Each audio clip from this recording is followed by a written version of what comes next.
Selamat pagi Bapak Ibu Saudara Tuhan Yesus Kristus. Pagi ini kita sangat mengucap syukur untuk Tuhan karena kita masih diberikan kesempatan untuk bersama-sama memuji dan menyembah, mendengar firman Tuhan walaupun lewat YouTube dan juga lewat ruang Zoom. Bapak Ibu Saudara-saudara yang dikasihi oleh Tuhan Yesus, pagi ini saya memberikan ruang kesempatan buat Bapak Ibu Saudara-saudara untuk menyaksikan cinta kasih Tuhan. Mungkin tadi dalam ujian penyembahan ada pesan Tuhan yang disampaikan buat Bapak Ibu Saudara-saudara bisa berbagi dengan kami. Mari Bapak Ibu, saya persilakan. Saya Joshua Riko. Tadi waktu lagi pujian penyembahan, pertama-tama yang saya rasakan adalah air ya. Ada air kayak waktu itu perempuan Samaria bertemu dengan Yesus, Yesus bilang air kehidupan yang tidak habis ya. Nah itu yang sama perempuan Samaria itu meminta. Nah itu yang pertama saya rasakan. Kedua, waktu lagi pujian penyembahan, ketika lagi mengangkat tangan, saya merasakan asap keluar dari tangan saya yang ke atas, karena kan pujian penyembahan kita itu adalah korban bakaran untuk Tuhan ya. Jadi itu yang saya rasakan adalah asap yang naik ke atas lewat tangan kita keluar gitu, keluar asap ke atas. Dan yang terakhir waktu lagi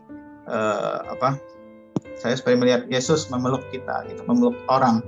Terus Pak Frans langsung ngomong, ya hanya Yesus yang mengerti kita, Yesus yang ini. Jadi wow, itu peneguhan sekali gitu. Pernyataan itu benar gitu. Tidak salah karena Pak Frans juga ngomong begitu. Itu aja. Terima kasih kemudian buat Tuhan. Amin.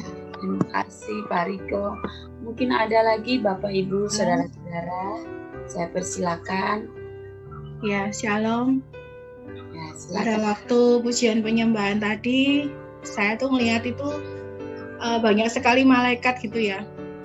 Malaikat itu banyak banget ya. Mereka itu ada yang bawa kecapi, terus rasanya amazing, sukacita gitu. Terus tiba-tiba tuh Tuhan Yesus tuh hadir ya. Dia tuh memeluk setiap kita, dia memeluk. Saya tuh rasanya tuh senang gitu lah. Terus saya dapat firman tuh seperti ini. Marilah kepadaku semua yang lemah letih, lesu dan berbeban berat, aku akan memberikan kelegaan kepadamu. Itu yang ingin saya sampaikan. Terima kasih, Tuhan Yesus memberkati. Shalom. Boleh saya mau kasih? Boleh ya Bu Francisca analogi? Ya, silakan. Dari saya, dari mama saya. Nah, yang dari mama saya ini sepertinya ada konfirmasi dari Pak Joshua Riko sama Bu Jessica ya. Karena mama saya tadi melihat katanya waktu penyembahan tadi tuh sepertinya di langit itu ada lubang besar. Terus dari lubang itu tuh turun malaikat-malaikat. Ada yang besar, ada yang kecil gitu loh. Terus seperti ada sosok gitu, kayaknya sepertinya sih Tuhan Yesus ya, katanya kata mama saya itu kayaknya seperti Tuhan Yesus. Nah Tuhan Yesus itu tapi bukan memeluk ya. Kalau tadi kan bilangnya memeluk. Kalau ini enggak, dia mengurapi satu-satu gitu loh. Mengurapi satu-satu orang-orang gitu ya. Itu dari mama saya satu. Terus kalau dari saya sih lihat ini. Saya lihat sejenis rusa gitu loh. Hanya satu biji, dia berdiri rusa ini, tapi bukan rusa. Ya? Rusa itu satu ekor, bukan satu biji. Ya satu ekor. Ya saya melihat itu fokus di kepalanya gitu loh. Saya nggak tahu, kayak kesum itu di kepalanya itu kayak dia tanduknya lurus terus di matanya itu ada kayak garis gitu loh. Nah kalau di Alkitab sendiri kan banyak perumpamaan untuk binatang-binatang ya. Ini melambangkan apa, itu melambangkan apa. Nah kalau saya gandeng-gandeng jadinya sepertinya sih seperti rusa, tapi namanya ini bukan rusa sih kalau saya lihat tadi saya sempat ngecek di Wikipedia, ini namanya springbok. Jadi sejenis rusa ini ya dia hidupnya di batu-batu, dia berlindung di batu-batu gitu. Jadi saya sih menangkapnya bahwa ya kita ini seperti rusa lah ya, seperti rusa yang maksudnya pelindungan kita adalah Tuhan Yesus. Seperti itu. Terima kasih, Tuhan berkati. Tadi saya waktu kita penyembahan itu melihat ada seperti gelombang-gelombang warna putih turun lalu menyelimuti setiap kita. Lalu ada firman Tuhan yang dikatakan dari Yohanes 16 ayat 33, semuanya itu kukatakan kepadamu supaya kamu beroleh damai sejahtera dalam aku. Dalam dunia kamu menderita penganiayaan, tetapi kuatkanlah hatimu. Aku telah mengalahkan dunia. Demikian yang saya dapatkan. Terima kasih. Iya, salam Bu. Minta Halo. maaf, suara saya kurang jelas Bu. Ada di alam terbuka ini. Bagus, suaranya bagus, Pak. Iya, iya. Sedikit saya mau berbagi betapa besar cinta kasih Tuhan dalam kehidupan kami keluarga, terutama daerah saya waktu itu bulan 5 itu mengalami badai seroja, Pak, dan itu membuat ini daerah kami ini hancur berantakan akibat badai itu. Tetapi dengan penuh keyakinan saya dan keluarga tidak ada pilihan lain kecuali hanya pasrah dalam keadaan. Pasrah dengan keadaan karena tidak bisa lagi kita berbuat apa-apa. Selama berlangsungnya badai itu, saya dengan bapak mama saya, dengan keponakan saya bersikap bahwa satu-satunya yang kita harap itu hanya Tuhan Yesus. Kemudian selama berjalannya ini badai itu, berlangsungnya badai kurang lebih 6 jam, Pak. Bapak Ibu sekalian, kurang lebih 6 jam. Di tengah badai itu, saya dengan mama, dengan bapak digerakkan, hati saya digerakkan Roh Kudus untuk menyanyikan sebuah lagu rohani, lagu lama. Lagu itu saya ini Allah kuasa melakukan segala perkara dan seterusnya. Habis itu kami ambil sikap berdoa dengan orang tua. Mama saya sempat panik. Ini bagaimana ini nak? Bagaimana ini? Kondisi sudah seperti ini. Dalam sejarah tidak pernah terjadi begini. Ya sudah, habis kita mau bilang apa? Kalau sudah seperti ini kita mau bilang apa? Satu-satunya yang kita harapkan hanya kepada Tuhan. Ya, kemudian saya berdoa dalam hati. Jujur ya, waktu itu saya belum total untuk ikut Tuhan, belum total. Jadi doanya juga ya belum begitu ya bagaimana hubungan keakraban dengan Tuhan itu seperti orang-orang yang belum terlalu total dengan Tuhan itu bagaimana. Tetapi ketika dalam kondisi yang begitu susah, saya memaksakan kami satu-satunya harus berharap pada Tuhan. Dan ternyata karena keadaan yang begitu sulit membuat kami harus benar-benar takut kepada Tuhan. Puji Tuhan, hari ini saya belum terlalu lama bergabung di MDS, kurang lebih baru berapa minggu ya. Tapi puji Tuhan ada perubahan begitu luar biasa, Pak. Mohon doa dari Bapak Ibu sekalian untuk kami sekeluarga dan kami di daerah ini, di masih kampung-kampung, belum lagi kondisi sinyal belum terlalu stabil, Pak. Belum terlalu begitu normal, sehingga saya kalau mau ikut doa pagi ini harus datang ke padang, ke hutan begini untuk supaya bisa dapat akses sinyal. Mantap. Salam mungkin hanya ini dari saya, Pak. Bapak Ibu sekalian, terima kasih. Tuhan Yesus memberkati. Baik Bapak Ibu Saudara-saudara yang dikasihi oleh Tuhan Yesus, mari kita siapkan hati kita karena kita akan mendengar pernyataan, kita akan mendengarkan firman Tuhan. Dan pagi ini kebenaran firman Tuhan akan disampaikan oleh hambanya Ibu Pendeta Elizabeth Teresia. Kepada hambanya Ibu Pendeta Elizabeth Teresia, saya persilakan. Sebelum kita masuk dalam firman Tuhan, kita berdoa. Haleluya. Terima kasih Bapa, terima kasih Yesus, terima kasih Roh Kudus untuk hari yang baru yang Kau berikan bagi kami Tuhan. Kami mengucap terima kasih Tuhan, masih ada kesempatan yang Kau berikan bagi kami Tuhan. Kami mau duduk diam mendengarkan firman-Mu Tuhan. Tuhan, urapi hamba yang akan menyampaikan firman, biarlah Kau yang memakai mulut bibir hamba untuk menyampaikan apa yang Kau mau Tuhan, sehingga kami semua yang mendengar, kami juga menjadi pelaku-pelaku firman-Mu Tuhan. Urapi kami semua Tuhan yang ada di Menara Doa Segala Bangsa ini Tuhan. Hamba percaya tangan-Mu yang berlubang paku mengurapi kami satu persatu Tuhan. Sehingga apa yang Kau mau terjadi dalam kehidupan kami siap Tuhan. Di dalam nama Tuhan Yesus Kristus, haleluya, amin. Selamat pagi semuanya. Jujur, tadi dengar nyanyian penyembahan, sebenarnya aku pagi ini agak kurang fit. Dari semalam agak kurang. asam lambung saya naik, jadi agak sesak. Tapi dengan puji Tuhan, dengan pujian penyembahan tadi, Tuhan itu baik. Saya merasa lega, merasa bisa bernafas dengan enak. Nah, aku tahu Tuhan itu baik, Tuhan itu dahsyat dalam kehidupan kita. Pagi hari ini saya membawa firman yang angkat di 1 Tesalonika 5 ayat 19. Demikian firman Tuhan, janganlah padamkan roh. Saya lebih senang ada Alkitab dalam terjemahan sederhana yang berkata demikian firman Tuhan, janganlah padamkan api Roh Kudus yang bekerja di dalam diri kalian masing-masing. Ya, dia yang tahu. Di sini dalam Alkitab dalam terjemahan sederhana ini lebih masuk, karena janganlah padamkan api Roh Kudus yang bekerja di dalam diri kalian masing-masing. Sehingga di sini kita dapat melihat bahwa Roh Kudus ini dapat padam. Karena dikatakan di sini berarti ada yang menyala dan ada yang padam. Kalau kita lihat di Roma 12 ayat 11 yang berkata,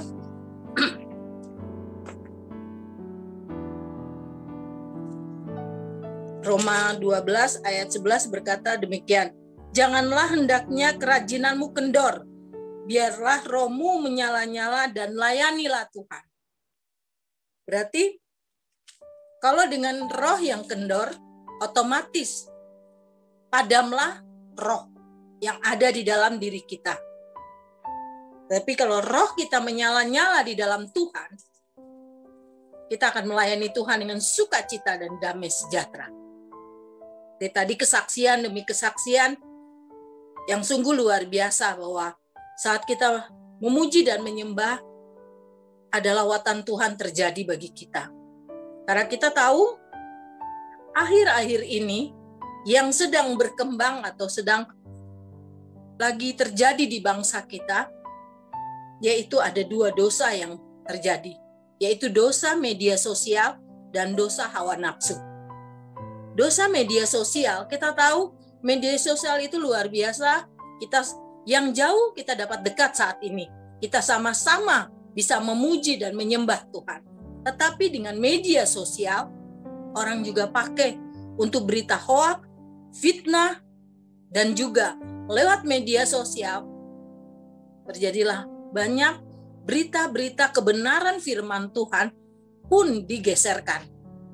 Sehingga kalau kita yang tidak sungguh-sungguh tidak punya hubungan intim dengan Tuhan,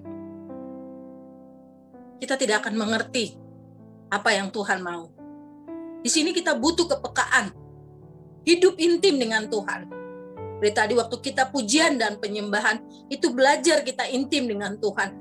Apa yang Tuhan mau sampaikan bagi kita dan untuk kita semua. Sehingga roh kita menyala-nyala di dalam Tuhan. Sehingga kita lebih lagi jatuh cinta kepada Tuhan. Karena sekarang ada ilustrasi yang terjadi saat-saat ini. Ada 4 lilin. Yang pertama adalah lilin damai, kedua lilin iman, ketiga lilin cinta, dan keempat lilin pengharapan. Di mana lilin damai mati. Karena orang sudah mulai hilang kedamaian. Kita dengar berita sana sini, membuat orang tidak tenang. Sehingga lilin yang pertama mati. Lilin kedua, iman. Orang punya iman sekarang mulai luntur. Mereka mulai meragukan, apakah benar Tuhan itu ada? Apakah benar Tuhan mendengarkan doa-doa kita? Dan lilin kedua itu mati. Lilin ketiga, cinta, itu pun mulai mati. Orang tidak ada lagi rasa empati satu dengan yang lain. Mulai dingin cinta itu, sehingga mati. Dan keempat, lilin terakhir adalah pengharapan. Di mana ada seorang anak kecil menangis karena 3 lilin itu mati. Dan lilin yang terakhir, pengharapan, berkata, jangan kau menangis, karena pengharapan itu bisa menyalakan damai sejahtera, iman, dan cinta. Itulah Roh Kudus. Di mana kita menyala roh kita, maka ada damai, ada iman, ada cinta. Sehingga lewat menara doa, kita berdoa, kita memuji dan menyembah, dan ini adalah tentara-tentara yang ada di menara doa akan memulihkan bangsa kita, bangsa Indonesia. Dengan percaya, dengan roh yang menyala-nyala di dalam Tuhan, membakar, sehingga semua akan melihat kuasa Tuhan yang bekerja. Karena 1 Tesalonika adalah di mana Rasul Paulus, dia begitu menyala-nyala di dalam Tuhan. Saat itu di jemaat di Tesalonika, bukan jemaat yang biasa-biasa, tetapi jemaat yang luar biasa. Mereka punya roh yang menyala-nyala di dalam Tuhan. Saat-saat ini kita butuh roh yang menyala-nyala di dalam Tuhan. Kita lebih belajar dalam tuntunan daripada Roh Kudus, sehingga kita mengerti apa yang Roh Kudus mau. Karena kita tahu hari makin hari bukan lebih baik, tetapi di mana kita fokus kepada Roh Kudus, karena Roh Kudus adalah Roh penolong, Roh penghibur, dan juga doa-doa kita, Roh Kuduslah yang akan menyampaikan. Disinilah saat Tuhan Yesus kembali ke rumah Bapa, dia meninggalkan roh itu kepada kita. Maka kita nyalakan roh itu, menyala-nyala dalam hidup kita. Sehingga fokus kita tahu, saat ini, inilah medan peperangan. Disinilah tentara-tentara Tuhan berdiri. Lama Tuhan pakai adalah menara doa segala bangsa. Ayo berdiri seorang-orang prajurit yang tidak memikirkan kesibukan, tetapi memikirkan apa yang Tuhan mau dan apa yang Tuhan mau sampaikan. Karena kalian adalah berdiri di depan, maka membutuhkan roh yang menyala-nyala, sehingga siapapun yang dekat dia akan terbakar oleh api roh itu, sehingga ada lawatan Tuhan terjadi. Dan hamba percaya bahwa Indonesia ada shalom, Indonesia ada pemulihan, Indonesia akan dipulihkan oleh Tuhan, dan Amen. Kita akan menuai jiwa-jiwa di dalam Tuhan. Inilah saatnya lewat doa-doa, dan hamba percaya bahwa lewat menara doa segala bangsa tidak ada kata padam, tetapi roh yang sungguh luar biasa, roh yang menyala-nyala, sehingga ada yang mungkin saat ini kita tahu di luar sana banyak mulai suam-suam kuku. Kita tahu banyak sekali kerusuhan, tawuran, di mana kemarin terjadi di Medan hari Rabu kemarin. Inilah hawa nafsu. Mulai tawuran, membakar dan menjarah. Roh-roh yang mulai bertebaran. Disinilah butuh roh yang lebih besar, yaitu Roh Kudus. Kita sama bagi hamba-hamba yang Tuhan pilih di menara doa segala bangsa. Inilah saatnya berdiri, melepaskan api yang menyala-nyala, sehingga semua melihat dan merasakan api Roh Kudus. Ini ada pemulihan demi pemulihan, dan kita percaya Roh Kudus sungguh luar biasa. Karena jangan pernah menganggap remeh nubuatan-nubuatan yang Tuhan berikan. Karena di 1 Tesalonika 5 ayat 20 berkata, dan janganlah anggap rendah nubuat-nubuat. Kita tahu banyak orang-orang di luar sama-sama anak-anak Tuhan, tapi sudah mulai meragukan nubuatan-nubuatan.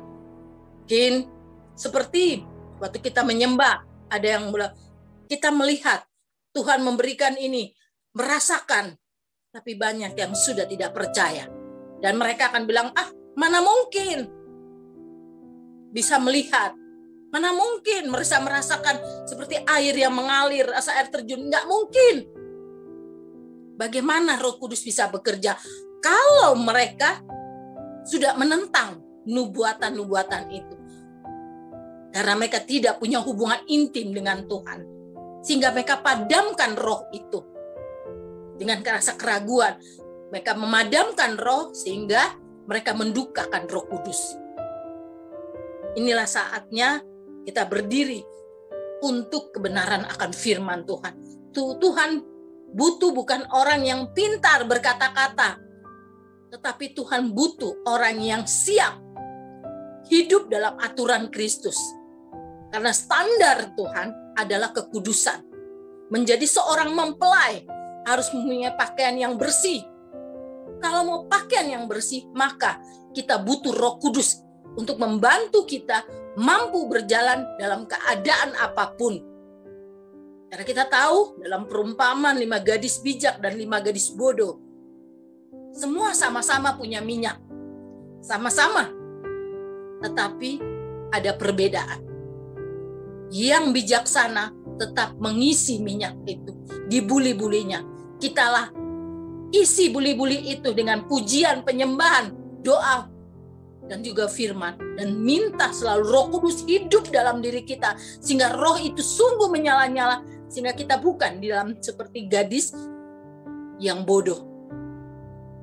Punya roh awalnya. Tetapi mereka mulai tertidur dengan kenikmatan dunia. Mereka mulai tidur dengan kekhawatiran yang terjadi di bangsa ini. Mereka mulai tertidur dengan keadaan demi keadaan. Tetapi kita yang ada di menara doa segala bangsa berdiri bukan untuk diri sendiri, tetapi berdiri untuk kebenaran akan firman Tuhan. Bagi hamba-hamba yang Tuhan pilih dan Tuhan kasih penglihatan demi penglihatan, terus bekerja. Minta tuntunan Roh Kudus. Tuhan akan memberi yang lebih baru dan baru terus. Sehingga lawatan Tuhan itu terjadi. Karena saat-saat ini, Amen. Kalianlah yang dibutuhkan. Karena banyak sekarang sudah mulai tidak tahu arah tujuannya. Inilah mulai saat ini, roh mereka mulai padam.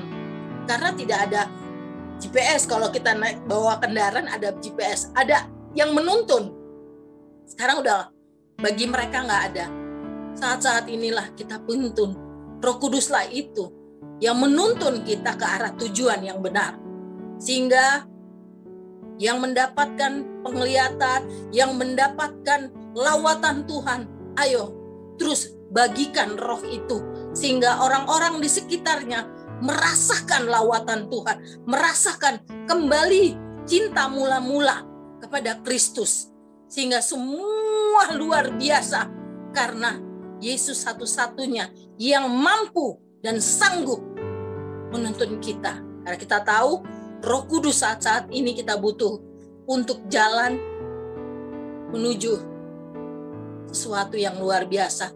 Karena kita semua mau menerima mahkota kerajaan Allah. Tetapi harus ada yang kita kerjakan. Jangan nyaman menjadi orang Kristen, tetapi tanpa sadar sebenarnya rohnya sudah padam. Tapi harus menyala di dalam Tuhan. Lebih giat lagi di dalam Tuhan. Puji syukur, menara doa segala bangsa, ini hampir setiap saat. Sehingga banyak sekali jiwa-jiwa yang dipulihkan. Banyak sekali jiwa-jiwa dipertobatkan. Mereka merasakan lawatan Tuhan terjadi. Sehingga percaya bahwa lewat menara doa segala bangsa, mereka kalian adalah prajurit-prajurit yang Tuhan pilih memulihkan bangsa lewat doa, lewat kehidupan, dan lewat penginjilan. Lewat menara doa segala bangsa ini adalah penginjilan. Dimanapun semua akan menerima kebenaran akan firman Tuhan itu. Sehingga kita berdiri bahwa Yesus memilih kita ada di bangsa ini karena kita dipakai Tuhan untuk memulihkan bangsa ini. Sehingga kasih Kristus terjadi dalam kehidupan kita. Orang-orang yang Tuhan pakai di menara doa segala bangsa adalah orang-orang yang Tuhan pilih karena ada maksud Tuhan yang luar biasa. Sehingga waktu berdiri untuk bangsa, apapun yang dirindukan, Tuhan jawab tepat pada waktunya. Tuhan pulihkan keluarga demi keluarga. Tuhan pulihkan finansial. Tuhan pulihkan semua apa yang dibutuhkan. Yang penting kita nyalakan selalu Roh Kudus ada dalam diri kita. Kita butuh Roh Kudus. Roh Kudus adalah penolong kita. Roh Kudus adalah penghibur dalam kehidupan kita. Saat ini GPS kita adalah Roh Kudus. Terus kita minta roh yang menyala-nyala di dalam Tuhan. Sehingga apapun keadaan sekitar yang kita melihat, kita tidak akan salah arah. Kita punya arah yang tujuan, yaitu surga kekal ada di dalam. Karena kita membutuhkan GPS dan kita pakai GPS kita. Lewat firman Tuhan, Alkitab ini adalah perkataan Kristus. Baca firman, karena firman adalah kehidupan kita. Lewat firman kita hidup. Biarlah firman itu mengenalkan kita kepada Kristus. Lebih kenal lagi. Bukan sekedar kenal, tetapi kita lebih kenal siapa yang Tuhan mau. Yang dia tidak suka, kita menjadikan sesuatu yang terbaik. Kalau Tuhan tidak suka, kita tidak akan lakukan. Apa yang Tuhan suka, itu yang kita suka. Sehingga kita makin hari makin jatuh cinta kepada Kristus. Sehingga Kristus benar-benar mengenal kita masing-masing. Dia tahu kita. Sehingga waktu Tuhan datang, waktu dia memanggil kita, kita dapat jawab, ya Bapa, ini aku. Apa yang sudah kau kerjakan? Kita bisa berjawab, ya Bapa, saya sudah bekerja. Saya melakukan. Saya memuji dan menyembah lewat menara doa segala bangsa. Ini banyak penginjil-penginjil lewat ini. Siaran ini saya percaya bukan cuma Pak Theo, banyak sekali jiwa-jiwa di luar dari Pulau Jawa ini. Mereka akan menerima Yesus menjadi Tuhan dan Raja. Jadi biarlah Roh Kudus selalu menyala-nyala di dalam Tuhan. Karena ada lagunya kan, biarlah rohmu menyala-nyala dan layanilah Tuhan. Tidak ada alasan tidak bisa melayani Tuhan. Lewat media sosial, banyak jiwa-jiwa kita bisa jaring untuk kemuliaan Tuhan. Dalam nama Tuhan Yesus Kristus, haleluya, amin. Oke, kita tutup dalam doa. Haleluya. Terima kasih Bapa, terima kasih Yesus, terima kasih Roh Kudus untuk firman-Mu. Biarlah kami yang ada di menara doa segala bangsa ini, kami memiliki roh yang sangat menyala-nyala di dalam Engkau Tuhan. Kami dapat membagikan roh yang menyala-nyala ini bagi orang-orang di sekitar kami. Sehingga mereka dapat mengenal siapa itu Yesus. Lewat menara doa segala bangsa akan menuai jiwa-jiwa untuk kemuliaan nama Tuhan. Terima kasih Bapa untuk pagi hari ini. Biarlah kuasa Tuhan terjadi dalam kehidupan kami masing-masing. Berkati juga Tuhan Pak Hebron Tuhan sebagai pemimpin dari menara doa segala bangsa Tuhan. Urapi hamba-Mu ini Tuhan. Banyak visi-visi yang baru Tuhan berikan bagi hamba-Mu ini Tuhan. Dan juga Tuhan berkati keluarganya dan pelayanannya Tuhan Kau berkati. Dan juga Tuhan berkati hamba-hamba-Mu Tuhan yang mendapatkan penglihatan, merasakan kuasa daripada Engkau Tuhan. Lawatan Tuhan terjadi. Tuhan, aktifkan mereka kembali terus lebih lagi Tuhan. Sehingga mereka dapat menuntun. Lewat penglihatan ini Tuhan, hamba percaya banyak semua jiwa-jiwa dipulihkan, banyak jiwa-jiwa dipertobatkan. Terima kasih Tuhan untuk pagi hari yang indah yang Kau berikan bagi kami. Dalam nama Tuhan Yesus Kristus, haleluya, amin.